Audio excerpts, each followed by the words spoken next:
Hello and welcome to Harris County Criminal Lawyers Association's Reasonable Doubt. I am your host, Murray Newman. We have a great episode for you all tonight, and I want to jump right in and start off by introducing my co-host and HCCLA Treasurer Extraordinaire, Justin Harris. I'm also the least extraordinary treasurer that we currently have. You're the only one we've had for several years now. You just keep signing up. You like money and math. No, it's like an auto renew on my ballot. So, yeah. Thanks for having me back. Well, thanks for being here. Yeah. We have a very special guest tonight. We have 263rd Judge Melissa Morris with us. Good evening. Thank you for having me. Thank you for being here. Is this your first time on? This is my first time on. And I think you were saying right before that somebody said you were nice. Yes. So during the primaries a couple of years ago, when y'all were going through your, not endorsements, but just your, I guess, introductions of people, mine was, I don't know much about her, but she seems nice. Well, now, was it on this or was it me on the blog? Because I know because I know because I knew you in passing. Right. And it's weird because I finally kind of realized the formula was that if I was a prosecutor and you were a defense attorney, I probably knew you because we were opponents. But when you're a defense attorney, sometimes you don't know other defense attorneys. Right, that's true. And so when you were running, you ran in 2022 against Amy Martin, who was an incumbent, and you ran against her in her primary.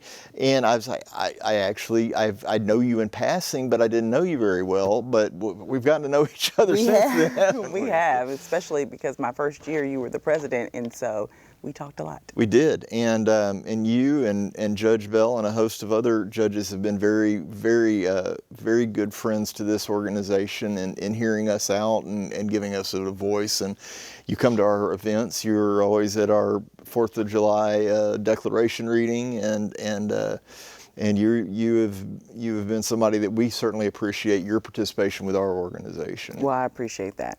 And I did spend my career being a defense attorney, so of course when you invite me, I know that the event is going to be good, and I know it's worthwhile. And we definitely want to talk about your career path and your ringing up, but before we get too far, we had a board meeting today, and one of the things that was very important to the board is that HCCLA wanted to acknowledge the passing of defense attorney, a legal legend, Mike DeGuerin, who passed away unexpectedly to some of us. I didn't know that he had been ill, but apparently he had been suffering from some issues. And you know, everyone talks about Mike, and those of us who know, we know that Mike was an amazing lawyer, a funny guy. But his brother was always, Dick is kind of the headline grabber, but you didn't want to get caught sleeping on Mike. No. He tore me up in the 263rd when that was my first gig as a 3, when I was a felony 3, and I had an entrapment hearing. I never had one before, and I never had one since, where basically he was doing a motion to dismiss based on entrapment, and boy, he beat me pretty solidly on that. He got it dismissed, huh? Well, he got a finding that that the police officer's actions constituted entrapment. Wow. Which I learned you can't appeal. That's a fine. Yeah, it's really? a finding of fact, and you can't appeal it, which was Mike news taught to me. you a lot of stuff. A lot of stuff in a very short amount of time. And that would be a ruling that, at the time, was probably like a unicorn. Absolutely. Yeah. So. Oh yeah, it's amazing. Absolutely. Mm-hmm. Like, and the judge is probably like, I can't believe I'm. Sorry. Yeah. No, he was. Almost joined in. He was a great one, and I told this story. I told the story on my Facebook page, but I loved it because he was really funny. He told jokes a lot. And I ran into him at lunch one time, and for some reason we were talking about the term intervention. He said, I had a client one time, he couldn't remember what that word was. And he had a very Columbo-like delivery, Mike did, and he said he was trying to remember the word intervention, and he couldn't remember it. And he was talking to his buddy, and he was like, what's that word? That word, he's like, where you show up and your family's all there and they gather around you and they tell you how much they've let you down and they're disappointed and how terrible you are. And his friend said, Christmas? Your funeral? Yeah.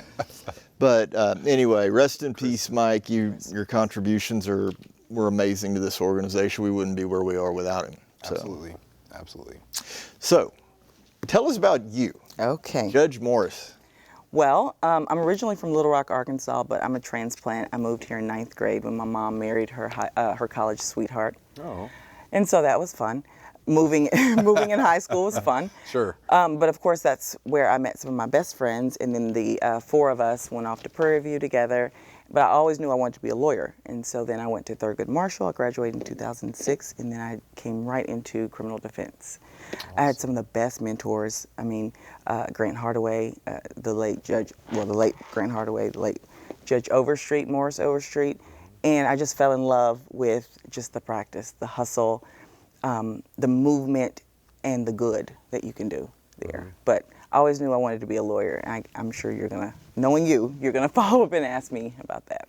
No, I definitely am, because I think it's an interesting thing to want to be when you're young. Right. Because you're definitely developing some pretty lofty, career aspirations. Right. Instead of saying fireman, law, or policeman are the standards the kids like, you want to be a lawyer. So what do you feel pulled you towards that?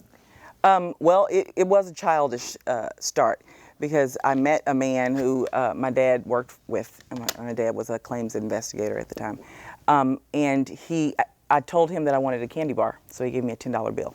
I was like, oh, I'm gonna be a lawyer because they buy $10 bills. I mean, $10 candy bars. And so the dream started there. Great but of reason, course, by the way. right? Just And as I good as still any. will not buy a $10 candy bar. Yeah, now that you got the money, you're like, I want to No keep it. thanks. But and so that was the start of it, and my dad always encouraged that for my brother and I to both be lawyers. He's 3 years older than me, but he graduated law school 1 week after I did, so that's like a bragging thing that we have. Is he here in Houston as well? He's in Little Rock. Okay. Yeah, he never moved back. Oh, He okay. came here, and then he went to college in Little Rock, and he stayed. So going into law school, did you want to take the criminal law path? I mean, did you know that in advance? I did when I got into law school, because when I was in 9th grade, my dad actually went to the penitentiary. And he spent my entire time that I was in high school, he was in prison.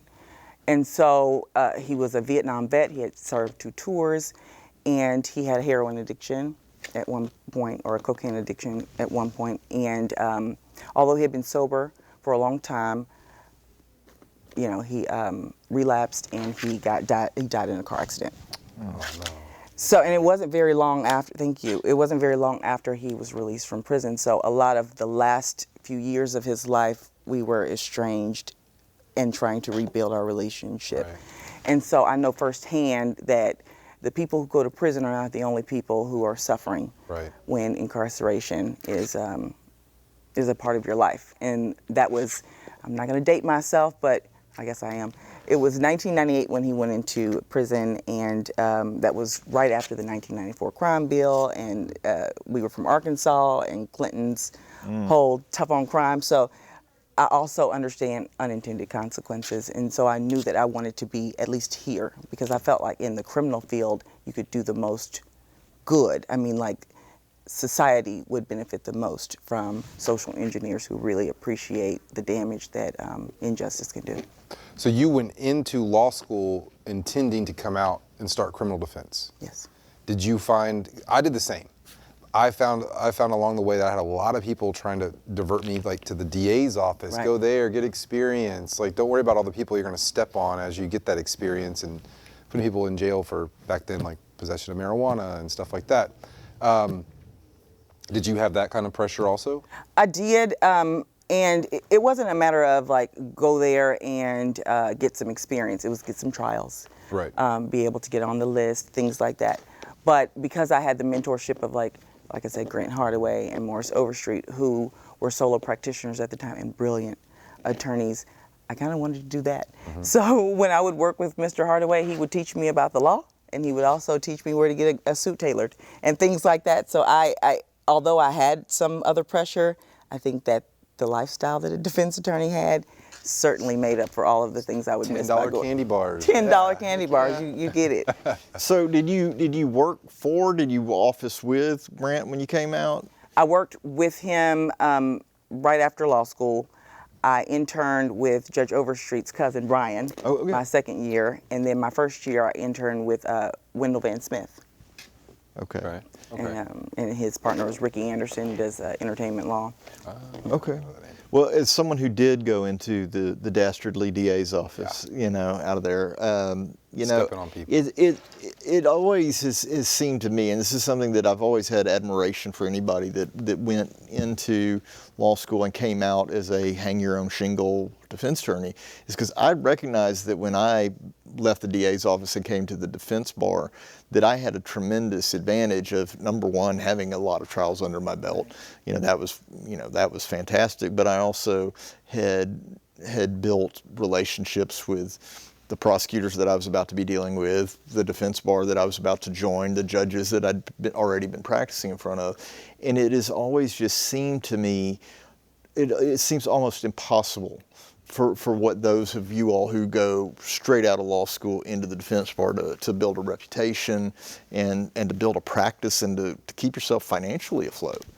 And did you feel that those challenges existed for you, or I guess I would ask, do you think it's different if you don't have the mentorship that you got to have? Yes, I do, because I was fortunate enough for them to lend their credibility and their reputation to me, and they introduced me to people, and then people treated me differently because I was, close to them. I remember one time I was in a Judge Derbyshire's court, and Mr. Hardaway could not whisper. No. And he could not whisper, and he was telling me something, and I wanted to respond, and Judge Derbyshire was looking directly at me, and I was like, Hardaway, you got to be quiet. And he said, I don't. I said, I do. And so that was kind of the relationship that he covered me with, and so I was able to kind of dance between the raindrops, because there were always people who were asking others to look out for me, or there were people that I could ask questions, or relationships that foster or started and were fostered by the fact that my mentorship kind of encouraged them. Well, and taking this idea a little step forward, I think that that's something that's super important to our profession. And I'm sure now as a judge that you can tell the difference between a lawyer who has had some sort of mentorship and those who have not. Right.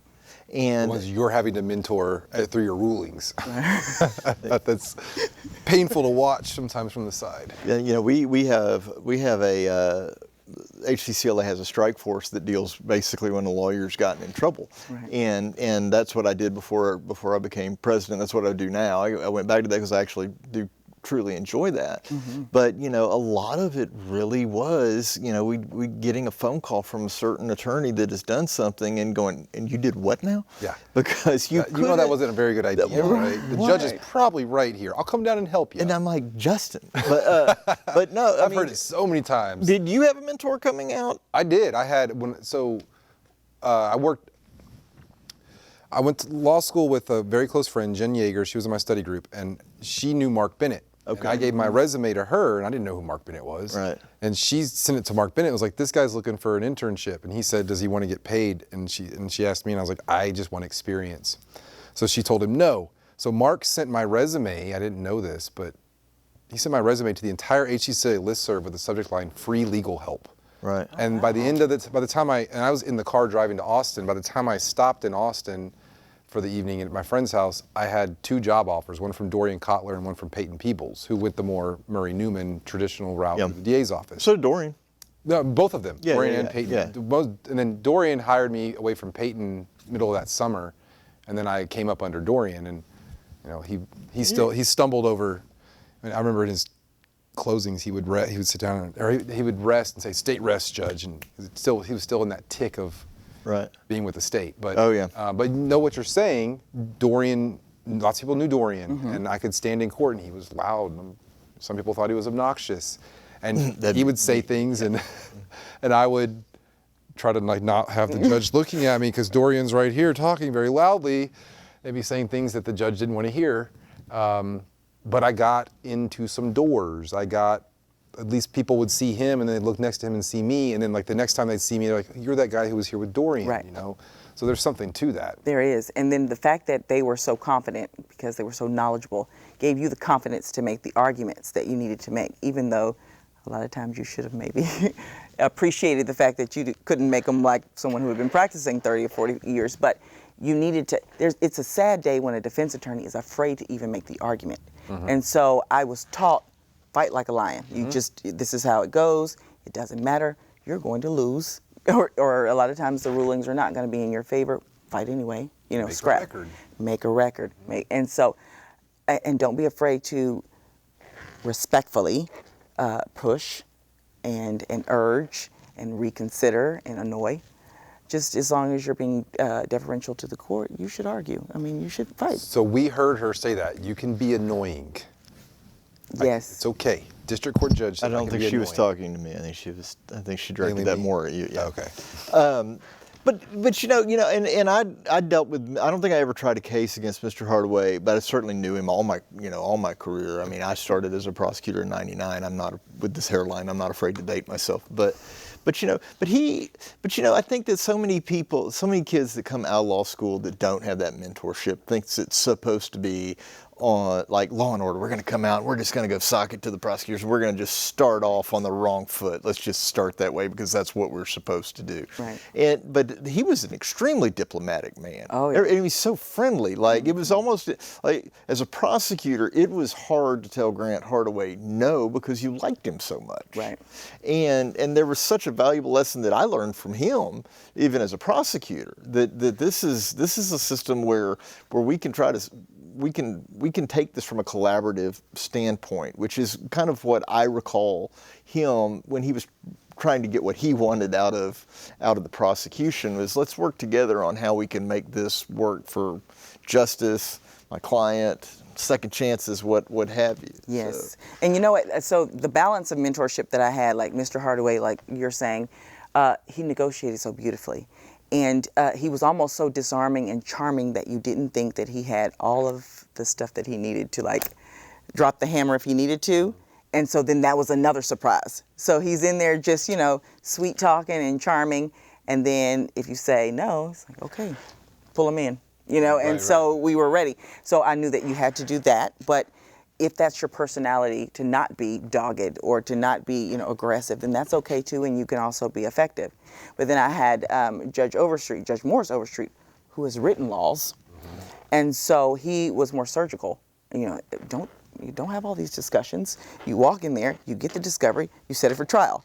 And so I learned very quickly that that's not going to be the culture in Harris County. I'm not going to be. I need some of that.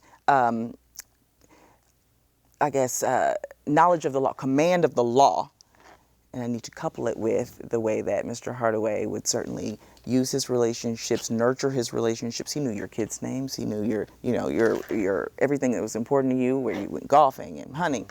And so I learned that part of his personality was probably what people loved about him the most. And he and I have that in common. Like when people come into my court and they're talking to me, I genuinely care. I want to know how vacation was. I want to know what you're naming your kid.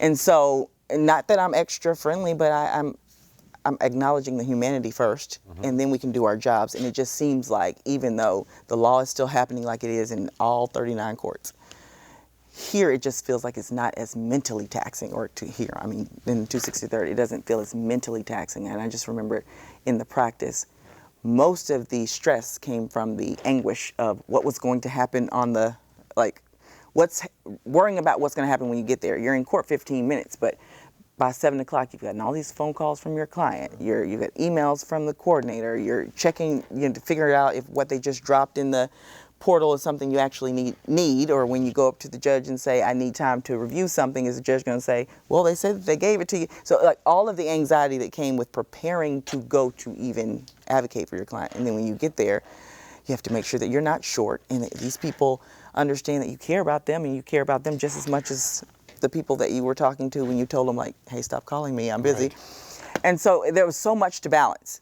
And then you walk in and then the judge is angry with you, or, it's 12:30, where have you been? Right. Fort Bend, and then I've been to 4 other courts, so I at least wanted to remove that. And I don't know if it's effective as far as my docket control, but it's certainly effective as far as the morale. Well, okay, so you took us into Judge Morris. What did you secretly always want to be a judge? No. Or when did that kind of tell us about that? I love advocacy. The answer to that was no. I love advocacy. But I did start to see that the political changes at the courthouse were doing things that I wanted to be a part of. The push towards indigent defense being accessible to everybody. The move towards bonds being on a case-by-case basis, representation, indigent defense attorneys are just great practitioners who are accepting appointments versus this stigma of some court-appointed, subsect of the bar. I wanted to change so many things, and I saw what Judge Bell was doing and some of the other newer judges, and I just wanted to be a part of it. And so I felt like this is where I could be of service right now. But that was not something that I always wanted to be. I just wanted to be an advocate. I see some of the advocacy come through on a macro level from the bench with you. It sounds like a lot of the involvement that you do with indigent defense committees that you're on and things like that. I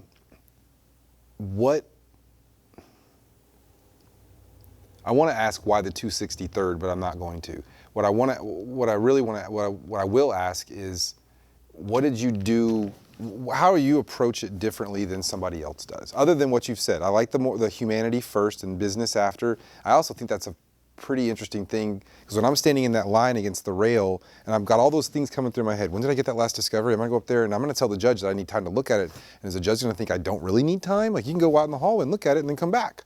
And all that's going through my head. And if I walk up to a judge and like, hey, how was your vacation? Weren't you out of town last week? It throws me into a good place, and then I can gather my thoughts, and then when we talk about business, that's good. So, but what other kind of approaches have you taken to put your own touch on the court and the docket, how you run things? Okay, so when I was practicing, I would practice in some of the contiguous counties, but there were times when I needed to go even further. Like, I practiced in Bexar County or like even Collin County, and rough one there. Oh, right. And so what I realized is that I always felt uncomfortable in other jurisdictions because I felt like I was being home cooked, or that everybody knew the rules, or they all attended a party that I wasn't at this weekend, and they went to high school together. And so I always felt like that put my client at a disadvantage. Now, of course, my mentors and just attorneys along the way would always tell me the most important people to talk to when you walk into court is the coordinator and the clerk. They know everything. They know what the judge wants, the policies. And so I know how frustrating it could be to need to memorize 39 different policies, and then an obscure policy in a town in a county that your cousin's grandma called you about. And so what I wanted to do was make sure that if you go and you search Judge Melissa Morris, when you pull up my website, you know exactly what you need to know. Every single thing, everything I could think of that could keep somebody up at night, which means they're calling y'all, I try to put on the website. And when I think of new things, I try to add them. So you write it to be accessible to like our clients? Your clients. Us? Your clients, us, y'all. Sorry, don't nobody tell on me. Y'all, but more so your clients, because what I found was that sometimes the frustration was just that there is no control in the situation, and the only person I have access to is my attorney, and then they're supposed to know everything. Right. Okay. And so what I wanted to do was at least give people the impression that they had access to information that they can make their decisions. Like, I even say, do not leave your child unattended or with someone you don't trust. Your bond will not be revoked because you don't have child care. However, if your bond was about to be revoked anyway, your child won't keep you, because those were things that I encountered.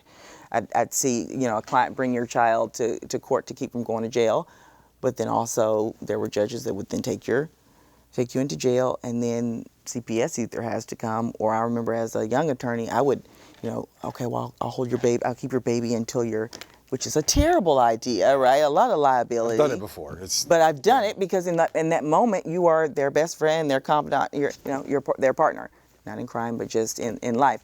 And so I just wanted to give people some assurances that this is, while it's scary and likely not going to be a great experience, there are some things that you don't have to worry about. So that's my approach was, because I knew I didn't know how to be a judge. I knew the law, and I knew that the relationships that I had with other courts made me want to make my policies more accessible and friendly. And so that was one thing that I wanted to take to take the bull by the horns. Just everything is out there. Then I also have QR codes so that if you're in court and you're sitting there, Seen that. you click that and then it takes you right to the website, takes you to all the contact information. I just think that that's something that really helps. And so then also, as far as the way that I handle the docket, I don't like people to just have to come to court just for court, just to be there. I find that when I was practicing, most of the anxiety was coming from the people thinking that I was late, or that I had forgotten them, or their case wasn't important. In fact, sometimes they'd want to talk about the case like right there as I'm doing other things, and I know that that's something that a lot of people experience. And so what I wanted to do is make sure that in my court I'm saying, attorneys are likely other places.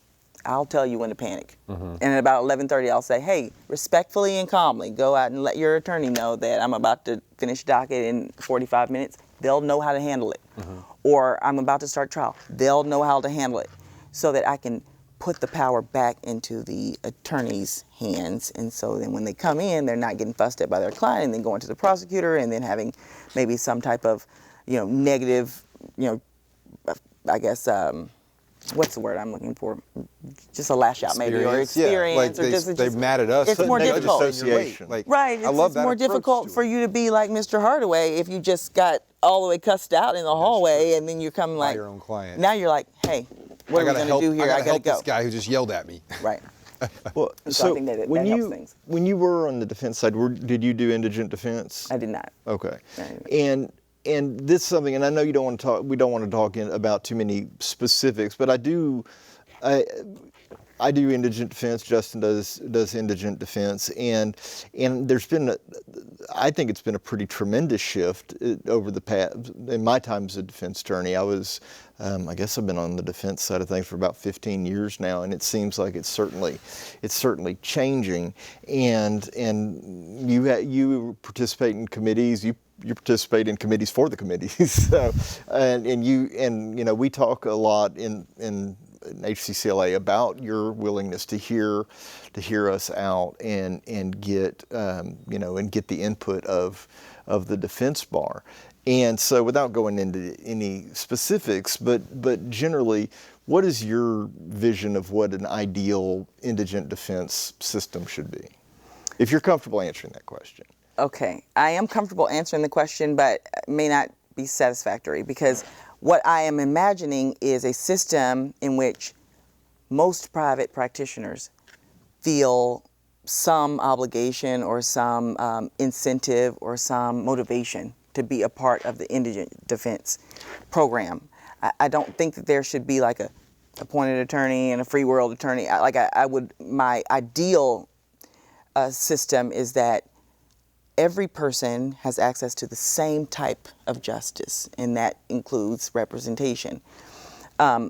Before I didn't take indigent defense because I grew up under people who believed that the judge may or may not have more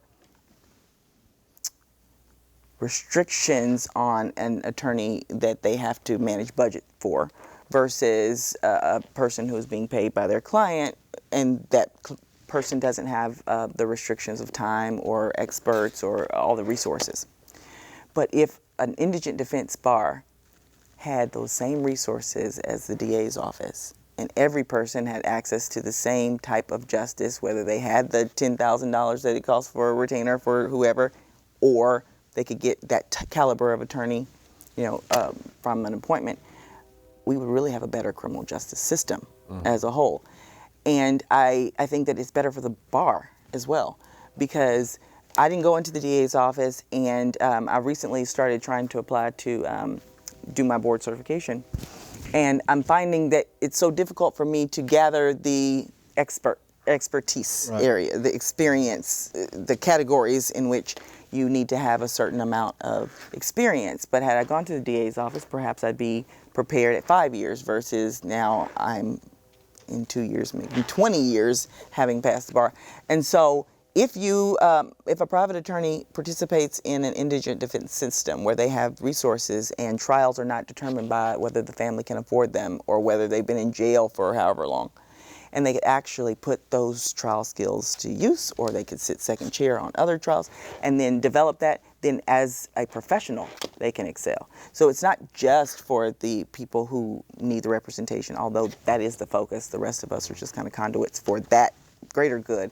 But along the way, we all rise. Along the way, the Harris County, the third largest county, can set the standard for the nation. I mean, what we do here is not inconsequential. Right. And so if we just looked at it as a bigger picture, like what was the Gideon promise, really, that crime and criminal activity, and because the concentration of criminal activity has a lot to do with despair and disorder and addiction and abuse and injustice and oppression and racism and sexism and all the isms and all the things, that perhaps if we started there and then made the justice system less inequitable, Right. then society as a whole could kind of follow suit. Well, what you're describing is more money into the system. Yeah. And that's where the fight is. Yeah. Because people need to be paid. Right. So the judges come up with a plan, and then it has to go to the county commissioners for them to basically fund it. Right. And that's where That's how's where that going? That's where it's a little bit sticky. Okay. Because, and I can just talk about generally speaking, I don't know if people know this We're about gonna the MAC. have a MAC. Right, okay. We talked about that beforehand, so that's why Murray was kind of hedging his words. Is we're going to have a bigger MAC show with you. We'll come back and talk about that. I appreciate that. So we can talk more about all that then. So, I do the wanna- viewers know that's why you're kind of Okay. I do hedging some appreciate words. that, yeah, because I don't get a chance to really explain myself very often. So This I is your show. You appreciate explain whatever you No, I want. really appreciate it. No, I want to make sure that people understand the context here is that if you start a MAC, the MAC is an agency that is in contract with the Commissioner's Court. And judges are not political or party political players here. Although we run with a party platform, we are not politicians. We're jurists, we're impartial. And so the fact that the Commissioner's Court, which does subscribe to partisan, sometimes partisan policies, but definitely partisan people hold those spots. What we are interested in is making sure that our institution is a part of what it's supposed to be under us, impartial, and it has it's not going to be swayed by the political winds, because we understand how it could possibly change if it's based on that relationship. And so there's some hesitation there. But as far as making a system that mimics, supports, furthers those same types of agendas, that's possible without necessarily calling it a MAC. And so what we're trying to do is be creative and be innovative and be frugal as much as we can, but we certainly don't want the price point to be more important than the good. People are going to have to understand that, though. Right. That if the government wants to come in and start restricting someone's freedoms, there's a process that you have to go through. And if you want that process to end up in something that's rock solid, Right. you need good defense. Right. Because a bad defense attorney is going to mean that you do all this work, the conviction results that's unjust potentially, then a bunch of more money gets paid by the taxpayers for an appellate attorney for that person to challenge that conviction, and then maybe another appellate attorney to challenge the conviction at the CCA, and then that conviction gets undone. The victim who thought they had justice now has to relive all that over again, and they have to go just retry that person or find the person who actually did what the original crime was. So strong defense, a lot of conservative Republicans don't want to fund a strong defense, or they look down on us. A good defense attorney like Murray Newman is a staunch conservative's best friend, because if a prosecutor gets a conviction past you, that is done.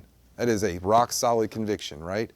So pay for the best defense that people can get. If you actually want them to be locked away forever, you want a good defense attorney for them. Yeah, right? And it's high stakes here, because the best time to avoid any of the wrongful convictions or any of the injustice that comes with that is at the trial level. Exactly. So you do need to spend the money here.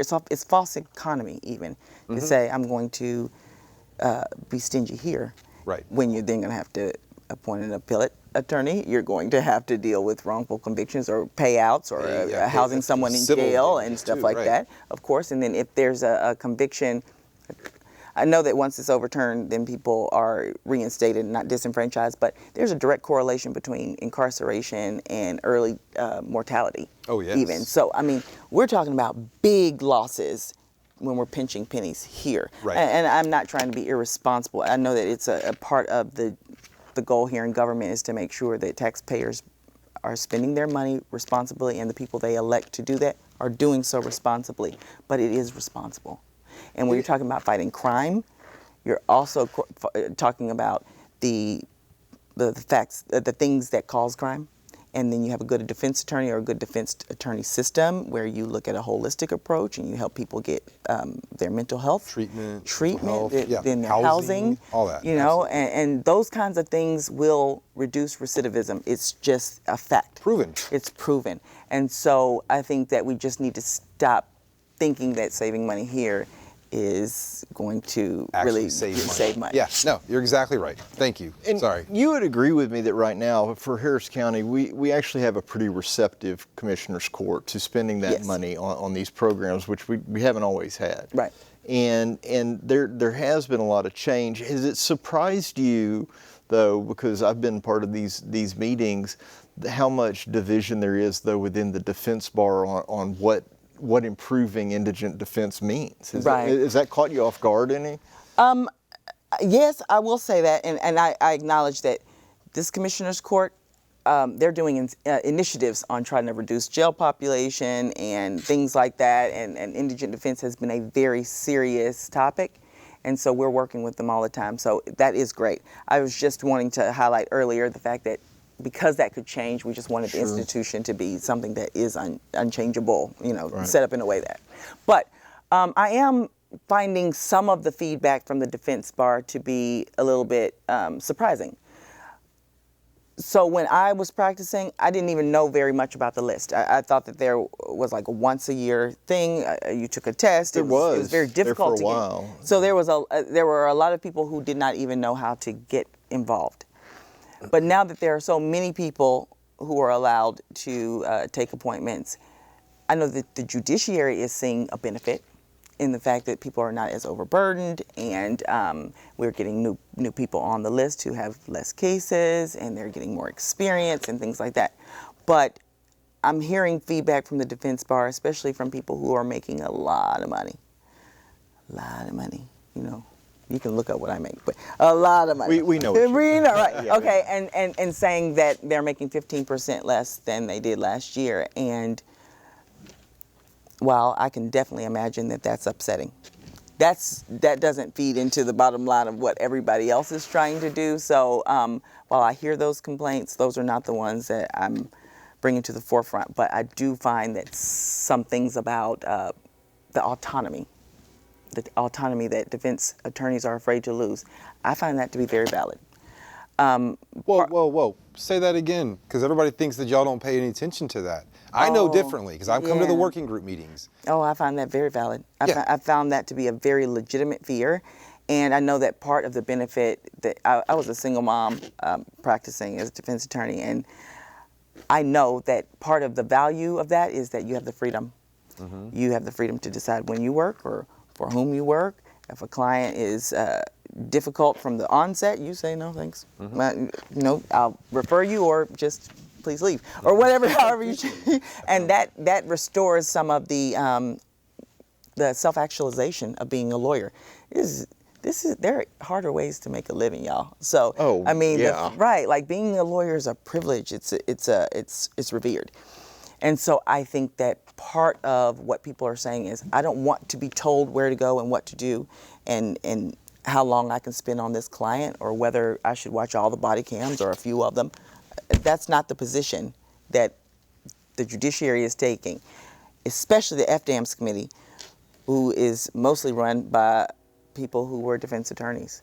And thankfully, Judge Bell saw the same vision, and then once she became our AJ, passed it on to me, because she understood that we're not concerned about how much money people are making. That's not where we are. We're concerned about whether the money that they're making has a direct benefit to the people they're serving. Are they working for their clients? Are they working for their Yeah. clients? Because if you are working, you deserve fair compensation, and there is not a. I don't believe I've heard a judge say anything different. Right. And now, old judges used to. Oh, they used to yes. say, don't put that 5-minute phone call on your voucher. I'm not paying you for that. Like, I spent time working, and you're saying you're not going to pay me for it? That's exactly what I'm saying. Right. So Right. it's nice hearing. I'm not going to name any names for any role, but used to basically say he didn't feel like he should pay you out of court hours for reading the offense report. Right. Which, if it's a 4-pager, okay, maybe. Right. But like if you're talking about a 200-page capital report, Right. are you kidding me? More than 200 pages. I mean, but I will say this, when the MAC, I'm just confessing here, when I first heard of the MAC, maybe it was 8 years ago, time flies when you're having fun, the rollout and the way that it was initially presented did sound like it was something that was going to make you, even if you're a 25, 30-year attorney, they're going to basically send you back to the drawing board where you have to ask permission to do whatever you want to do on your case. And the rollout on it, to me, when it came out there, was so bad that I was like, who is in charge of selling this? I mean, these people could make winning the lottery sound terrible. Because I remember some of the initial proposals that came out were like, you will get an attorney assigned, an investigator, if they deem that you need one through the MAC, and then they will choose who you get.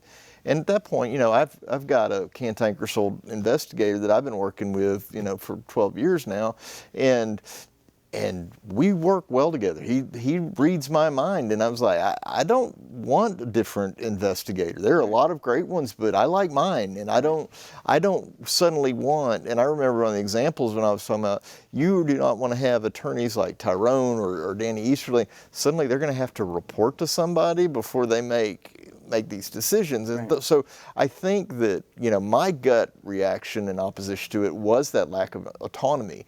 And I hate to say anything that gives Justin, a big ego or anything. But you keep saying but it was, that. but it was, Keep saying but it this was next line. actually, it was actually his argument that made me think that I needed to pause and kind of rethink this. And the example he used was if anybody does anything with the government, you have to follow government rules. If you're taking government money, and so why we're all acting so offended at this idea that we might have to have some level of governance to continue doing this, you've got to get over it, because that's just part of what dealing with the government is.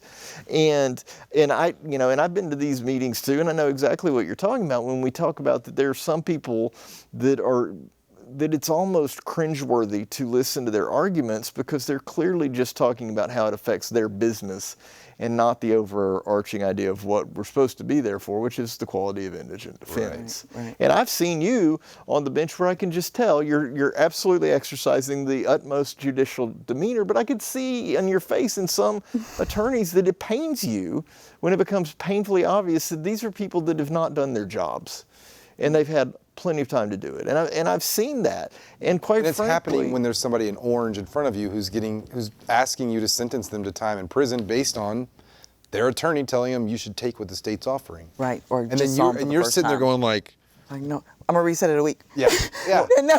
yeah, I was in another county. I promise, it was not in Harris County, but this morning where I watched a defendant just plead with the judge to give him a different court appointed. And it was humiliating for everybody in the room. Obviously, they literally had to drag him out of the courtroom. He was literally screaming, "Please, can I just have a different attorney?" And it was obviously embarrassing for that attorney. It was embarrassing as officers of the court sitting in there. Right. And that's obviously an extreme example, but how many people are up there and they feel that way, they just don't unleash like this guy did. And A lot. yeah. I mean, I don't read the letters because I'm not supposed to, but people write all the time, and they tell my bailiff all the time, like, I haven't seen my lawyer. Can I talk to the judge? And so I make sure that if they want to talk to me, if they want to come out, they can talk. It's sad. I remember doing a show. I'm sorry. Will you reappoint an attorney if a defendant asks? I mean, can I ask that? What? Do I? Can I I ask? have. Okay, good. I'd like to hear that. I do, because this is an art, not a science, and this is the most important relationship in somebody's life, and everything. Sure. Everybody isn't for everyone, but Amen. That's all the reason right there. That's it. Yeah, and so by virtue of the way that attorneys are chosen on this wheel, statistically, you have to understand that perhaps there will be some personality conflicts that make it very difficult for people to communicate.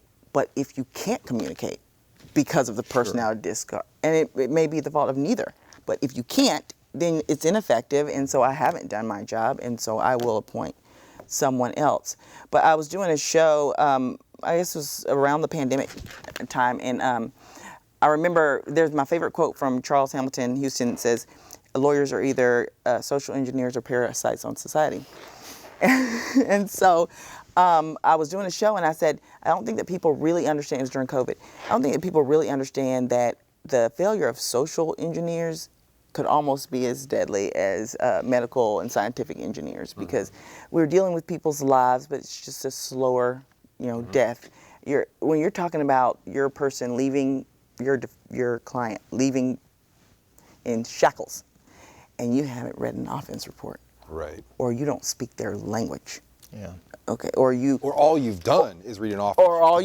Or you wait for the court interpreter on court dates if your client even comes from the contractual facility, and then you talk to them through the court interpreter, and then they're ready to take a plea. Right. And I mean, it's so hurtful. It's just so hurtful to watch. And of course, your hands are tied as a judge, and certainly there's a very fine line between trying to do the right thing and then turning into advocacy.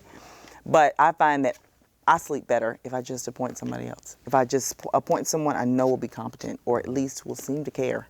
Like, even sometimes when the defense attorney is just mispronouncing their client's name, Yeah. or misgendering, or if they correct me on the gender, or correct someone on the gender, and then the defense attorney misgenders. I mean, it's just so. I mean, that's so damaging to someone. How can they trust you to talk about what happened on October 21st, 2021, if you don't even see them? Right. And so, yeah, I'd rather just appoint someone else. Love I haven't that. gotten in trouble yet. I had a client the other day. He texted me. I take texts and phone calls from my clients. Love machine? It was not him. Oh. But I did talk to him. I did talk to him though recently. I had a client who had I saw him in court. I was like, "Why haven't you called me?" And he said, "When I made my first collect phone call, I called my girlfriend, and when they asked for my name, I said Love Machine, and I didn't realize that would be on all my calls from now on. So I've been too embarrassed to call anybody else." And so I thought that was funny. That's part. Wait, I thought wait. it was funny, and so I put that on Twitter. Not identifying anybody, but I Right. thought it was a cute story, and I like doing that to kind of humanize my clients from time to time, to realize there's a lighter side to what we do on occasion. And it went viral. It got like 266,000 reads. And so I told him that, and he was delighted. He thought it was hilarious. That's great. But the point that I was going to make was, I had a client this week that he's just like, "When's my court date?" And I looked it up, and I write back, and he said, "I've been he's been through the system a bunch of times. He's like, I've never had anybody write me back." I was like, wow, that's just a bad string, because I mean, just responding with a simple text, it's not like I did anything extraordinary there, but how many people don't do that? Right. And we've seen this in these meetings that we're going to, people that will defiantly say, "That is not my job to babysit or do this," and it's painful, because to me it detracts from our system as a whole. Right. That's why we all have bad reputations. Yeah. And I was going to say, like, stop saying court-appointed attorney. Yeah. Right. There's no such thing. Yeah. Right. There isn't. There's lawyers and there's non-lawyers, right? But to say court-appointed attorney sounds like that's a capital A or capital C and a capital A. Like, that's a different kind of lawyer. Well, the media does it. The media will absolutely write in the story. He appeared before the judge in front of his court-appointed attorney. We're the media, and we don't use that terminology on this show, Murray. And sorry, words do certainly matter. They and then absolutely do. That's why we went to law school. We learn what the words we learn mean. what they mean. And so when I see our judicial other divisions, our counterparts, what I used to feel when I was a defense attorney, and I would say when I was around lawyers, and I would say I worked in criminal defense, the kind of that, oh, or Or that, oh, I could do that too. like, okay, or then someone will come over from civil court and they're Yeah. okay. So I realized that perhaps this negative connotation of court appointeds and us getting paid for this indigent defense, and people are complaining about making $1 million and all that. There are a lot of people in the bar who are making this kind of money that they don't have to justify. I'm not suggesting, y'all, that people who are taking court appointments should also be making $1 million or millions of dollars off of the court appointment system, because of course it's a budget. But I'm just saying that there is no other faction of the bar who has to justify as much of the value of their work than the people who are actually saving lives. And I just kind of find that Yeah, to I be a little never bit thought of revolting. that. Well, You're but exactly right. we all know why. It's because almost everybody from one side of the political spectrum thinks that the people that we're representing don't deserve help. They honestly Some on both sides. The people that they know how to give lip service to the idea of innocent until proven guilty, but they don't really believe Right. that. Yeah, you that's know. true. Yeah, that's very true. Yeah. And people used to ask me all the time, how could you be a defense attorney? What? When I was prosecutor for the first 9 years of my career. When I became a defense attorney, my dad, I go back home to Bryan College Station, I love my dad, but he's like, you're not going to really advertise that you do that here, are you?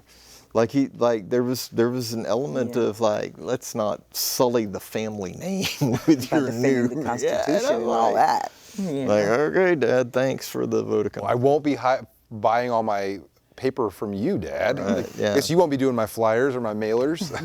Well, yeah, but Murray Newman's in town. But I firmly believe that that all it takes is having one person you care about go through the system, and you'll change your tune. Of course, everybody wants to be tough on crime until it's them Their and theirs. kid. Right. Right. And so when tough on crime means tough on the criminal, then that has that whole other social aspect that's problematic.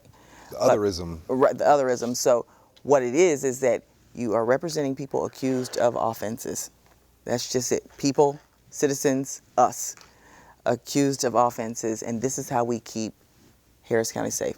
It only works if there are zealous defense attorneys and prosecutors that are seeking justice, and Judges following the who law. are following the law. Yeah, that's right. That's Following what the everybody's law. lane. That's what Judge Draper always tells. Stay in your lane. Stay in your lane. It's difficult too. It feels like the lane is so narrow, but I could never do it to you, Judge. So to go a little Like a wide road. To go a little global on what we're talking about, it's so much better than it was when I first was a prosecutor, even when I was first a defense attorney. I mean, I heard recently that a judge who will remain nameless, perhaps a recent appointee, was revoking people for being just a little late.